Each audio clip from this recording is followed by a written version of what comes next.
அதிமுகவில் இந்த எடுப்பதற்கான சூழலே இல்ல. விஜய் அவர்களுடைய தாக்கம் மைனாரிட்டியுடைய வாக்கு வங்கி. மைனாரிட்டி வாக்கு வங்கி ஒரு புறம் இருந்தா கூட விசிகாவினுடைய வாக்கு வங்கி, காங்கிரசுடைய வாக்கு அதிமுக போட்டலான்னு அப்படி நினைப்பாங்கல்ல. இது என்ன மன்னராட்சின்னு நினைக்கிறீங்களா? ஆமா, உண்மையிலே கேட்டு ரமேஷ் என்னன்னா இந்த கருத்து கணிப்பு அது எல்லாத்தையுமே வந்து அந்த பக்கம் தள்ளி வச்சுட்டு எக்ஸிட் போல் மக்கள் வாக்களிச்சுட்டு வந்த பிறகு நம்ம கேட்டு அதை நாங்க கொடுக்குறோம்னு சொல்றாங்க இல்லையா? உண்மையிலே ஒப்பீனியன் போலுக்கும் இந்த எக்ஸிட் போலுக்குமான வித்தியாசத்தை எப்படி நம்ம புரிஞ்சுக்கிறது? முதல்ல அதாவது பல காலகட்டங்களில் ஒரு சில கணிப்புகள், கோவிந்தராஜன் சார் சொன்ன மாதிரி இந்த வாக்கு செலுத்தி பெற்ற அந்த காலகட்டம் வந்து உண்மையாகவே கருத்து கணிப்பு ஓரளவுக்கு அது நெருங்கி தொடும். இப்ப நீங்க வந்து கருத்து கணிப்பை வந்து தொலைபேசியில கேட்டுட்டு, நீங்க வந்து யூடியூப்ல, நீங்க சோசியல் மீடியாவில் கேட்டுட்டு அதை எடுத்து போடக்கூடிய பல கருத்து கணிப்புகளால் தான் அது கருத்து திணிப்பாக இருக்கிறது என்று இன்றைக்கு சொல்றோம். இந்த நிலையில் தான் 2011 2016 இதே NDTV அதிமுக வெற்றி பெறாது என்று சொன்னார்கள். ஆனால் அந்த கருத்து கணிப்பை எல்லாம் தவிடுபடி பண்ணிவிட்டு 2011 அதிமுக மீண்டும் ஆட்சி அமைத்தது. 2016 மீண்டும் அதிமுக ஆட்சி அமைச்சது இதே NDTV தான்.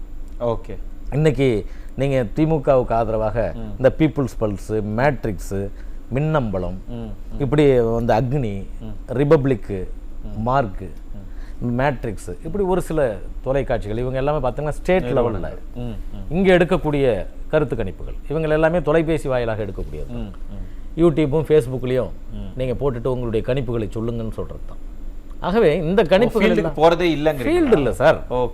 ஃபீல்டில் எடுக்கக்கூடியது இப்போ நேஷனல் மீடியா ஃபீல்டில் எடுக்கிறதுக்கும் இந்த ஃபோன்லயோ இல்லை டேபிள்லயோ உட்காந்துட்டு இது பண்றதுக்குமான வித்தியாசம். ஃபீல்டுக்கு போனீங்கன்னா வாக்காளர்களுடைய மனநிலை தெரியும். அதே போல ஓட் போலிங்ல ஒரு சீட்டை கொடுத்து நீங்க ரேண்டமா ஏஜ் வைஸ் பிரிப்பாங்க.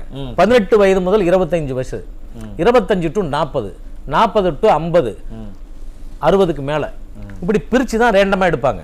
நீங்க ஒரு கிராமத்தில் எடுக்கிறாங்கன்னா ஒரு 1300 வாக்காளர்கள் இருக்கிற இடத்துல ஒரு 100 பேருக்கு தான் எடுப்பாங்க. அந்த 100 பேருக்கு வந்து ஏஜ் வைஸ் கேட்டகரி பண்ணுவாங்க. அதே போல சொசைட்டி வைஸ் கேட்டகரி பண்ணுவாங்க, வருமான வைஸ் கேட்டகரி பண்ணுவாங்க. ரேண்டமா போட்டு அவங்க கிட்ட தான் அந்த சீட்டை கொடுத்து அதை அவங்க வந்து மடிச்சு போடுவாங்க, ஒரு பாக்ஸ்ல வாங்கிக்குவாங்க. இதுதான் கடந்த காலகட்டங்களில் 2011க்கு முன்னாடி கருத்து கணிப்பு என்பது ஒரு நிதர்சனமான உண்மையாக இருந்தது. அப்ப கூட அந்த காலகட்டத்தில் அந்த கருத்து திணிப்பு என்று கூட திமுக பேசும். பல கட்சிகள் அன்றைக்கு பேசி இருக்கிற வரலாறு உண்டு. ஆனால் அன்னைய காலகட்டத்துக்கும் இன்றைய காலகட்டத்துக்கும் வேறு. ஆகவே நீங்க எல்லா உண்மையும் தெரிய வேண்டும் என்றால் கூடுமான அளவுக்கு இந்த நேஷனல் மீடியா, இப்ப நீங்க டைம்ஸ் நவ் எடுத்திருக்கக்கூடியது, JVC ஸ்ரீராம் அவர்கள் எடுத்திருக்கக்கூடியது, ஸ்பிக் மீடியா எடுத்திருக்கக்கூடியது, இவைகள் எல்லாமே அதிமுகவுக்கு சாதகமாகத்தான் கொடுத்திருக்காங்க. குறைஞ்சபட்சம் 128 to 147 என்பது டைம்ஸ் நவ் கொடுத்திருக்கு. இப்ப JVC ஸ்ரீராம் அவர்களுடைய கணிப்பு வந்து இவங்க எல்லாமே ஓட் போல் எடுக்கிறவங்க. நம்பர் எண்ணிக்கையில் அதிகமாக இருக்கக்கூடியது. இவங்களாம் அதுல நிபுண தத்துவம் வாழ்ந்தவங்க. யார் யாரோட எந்தெந்த ஏஜ் கேட்டகரி பிரிச்சு வாங்கணும் என்ற நிபுண தத்துவம் வாங்குவாங்க. ஏன்னா கடந்த காலகட்டத்தில் இவர்களுடைய கருத்து கணிப்பு வென்று இருக்கிறது. அடுத்தது பாத்தீங்கன்னா CNN News 18 கிட்டத்தட்ட 40% அதிமுகவுக்கும் 38% திமுகவுக்கும் மீதி தாவயக்காவுக்கும் கொடுத்திருக்காங்க.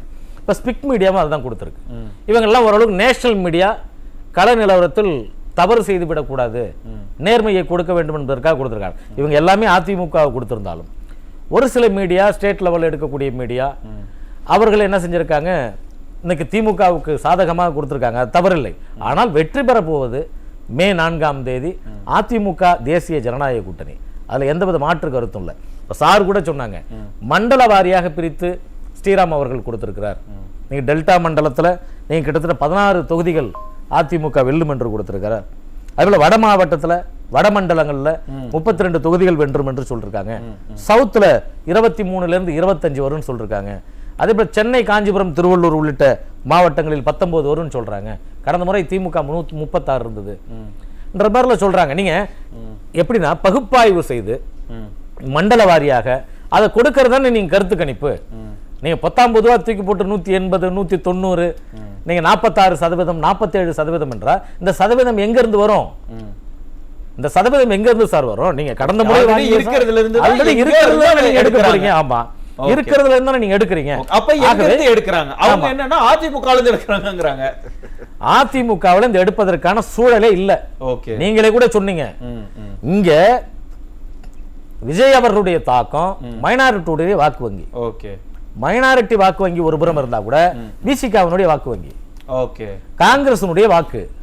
ஏன்னா அவர் காங்கிரஸ் எல்லாம் உண்மையான காங்கிரஸ் நம்ம கூட இருக்கலாம் கூட. இன்னைக்கு நான் கடந்த முறை கூட அதான் சொன்னேன். புதிய வாக்காளர்கள் 14 லட்சம் பேர் நீக்கப்பட்டதுக்கு அப்புறம் நீங்க வந்து புதிய எஸ்ஐஆர் வந்து 14 லட்சம் பேர் புதிய வாக்காளர்கள் உள்ள வந்தாங்க. மீதி வாக்காளர்கள் தாவேக்காவுக்கு வாக்களிச்சது எல்லாமே காங்கிரஸ். தாவேக்காவை விரும்பிய காங்கிரஸ், ஓகே, தாவேக்காவை விரும்பிய விசிகா, தாவேக்காவை விரும்பிய மைனாரிட்டி. மேடம் உங்களுக்கான பதில் அவர் சொல்லி மைனாரிட்டி. திமுகவுக்கு வாக்களிக்க வந்த மைனாரிட்டி.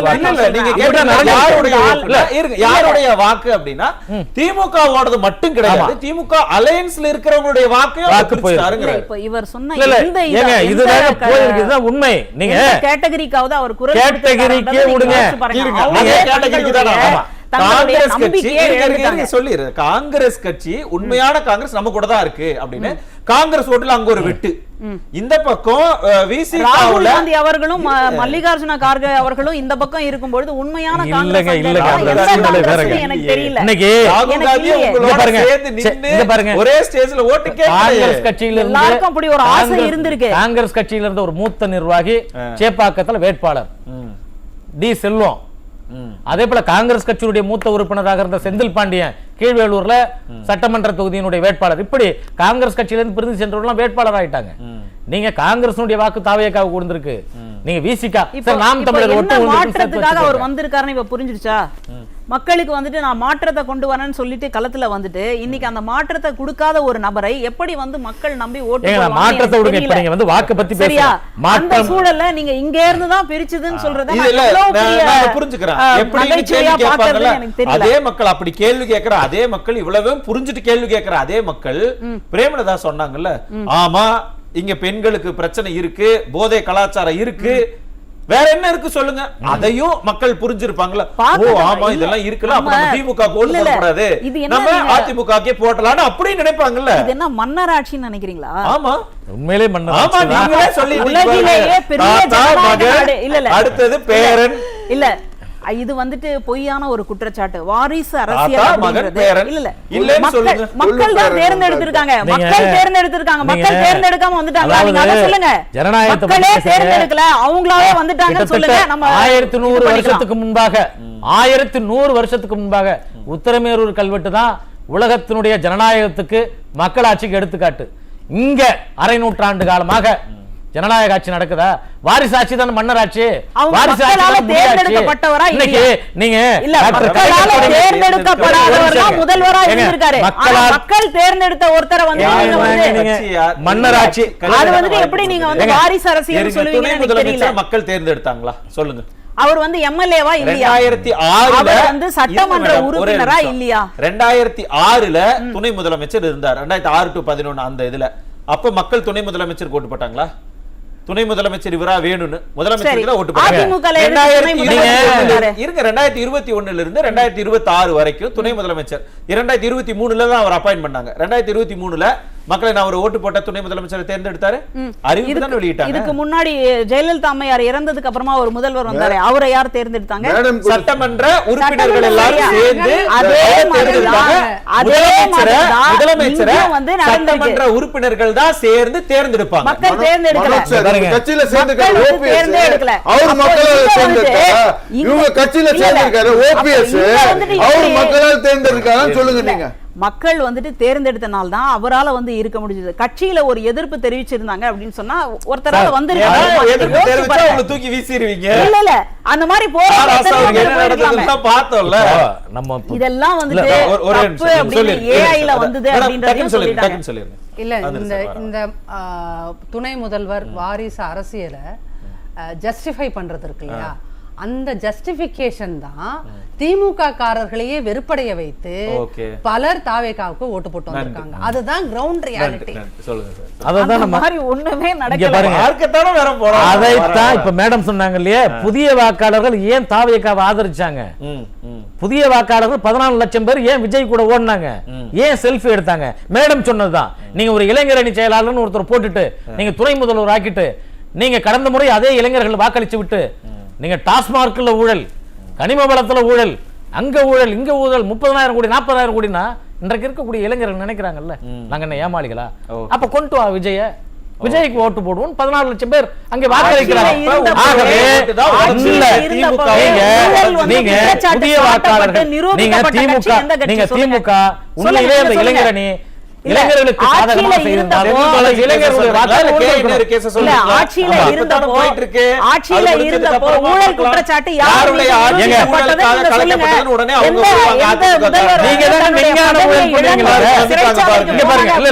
நீங்க விஞ்ஞான ஊழல் பண்ணுவீங்களா, நீங்க தான் தந்திரமான ஊழல் பண்ணுவீங்களா? என்னன்னா யாருடைய ஓட்ட டிவிக்கே இங்க பிரிச்சிருக்காங்கங்கிறதனுடைய அடிப்படையில தான் உண்மையாலுமே நமக்கு வந்து யாருக்கு சாதகமாக போகுது அப்படிங்கறத நம்ம திரும்ப திரும்ப சொல்றேன். திமுகவினுடைய கூட்டணி கட்சிகளுடைய வாக்கு திமுகவுக்கு முக்கியமான ஒரு பார்வை முழுமையாக தாவேகாவுக்கு போயிருக்கிறது. திமுக கூட இருக்கிற கூட்டணி கட்சிகளுடைய ஓட்டு பிரிஞ்சிருக்கு அப்படின்னு அடிச்சு சொல்றாரு. அது எந்த அடிப்படையில இன்னும் விரிவாக பேசலாம். ஒரு செய்தியை சொல்லிதான் ஆகணும். 2024 நாடாளுமன்ற தேர்தலுடைய கருத்து கணிப்பு, பல கருத்து கணிப்புகள் வந்து என்டிஏ கூட்டணிக்கு 410 400 சொன்னாங்க. ஆனால் அன்றைய காலகட்டத்தினுடைய கருத்து கணிப்பு ஜேவிசி டைம்ஸ் வந்து கரெக்டா தேசிய ஜனநாயக கூட்டணி 350 இடங்களை பிடிக்கும்னு சொன்னாங்க. அதே போல தமிழகத்துல 40 இடங்களிலும் பெரும்பான்மையாக திமுக கூட்டணி பிடிக்கும், இந்தியா கூட்டணி பிடிக்கும் சொன்னாங்க. அதுதான் நடந்தது. இன்னைக்கும் இந்த சட்டமன்ற தேர்தலில் இதே டைம்ஸ் நவும் ஜேவிசியும் இன்றைக்கு திமுக 2வது இடத்துக்கும் அதிமுக 128 147 பிடிக்கும் என்று சொல்லுகிறார்கள். கடந்த முறை பல நிறுவனங்கள் சொன்னது, ஆனால் டைம்ஸ் நவ் சொன்னதும் ஜேவிசி சொன்னதும் தான் எடுபட்டது. இதுதான் கள நிலவரம். அந்த காலத்தினுடைய கருத்து கணிப்பு அடிப்படையில் நீங்க 2024ல இப்ப 2026ல இன்றைக்கு அதிமுகவுக்கு சாதகமாக சொல்லி இருக்கிறது. ஆகவே கண்டிப்பாக அதிமுக தலைமையில கண்டிப்பாக ஆட்சி அமையும். அதற்கான எந்தவித மாற்றங்கள் தான் இருக்கிறது. பொறுத்திருந்தே மே 4ஆம் தேதியே நம்ம அதை முடிவு செஞ்சுக்கலாம். அரங்கத்திற்கே வந்து கருத்துல பிறந்த கருத்தியாளர்களுக்கு மிக்க நன்றி. மீண்டும் மற்றும் ஒரு நிகழ்ச்சியில் சந்திக்கலாம். நன்றி, வணக்கம்.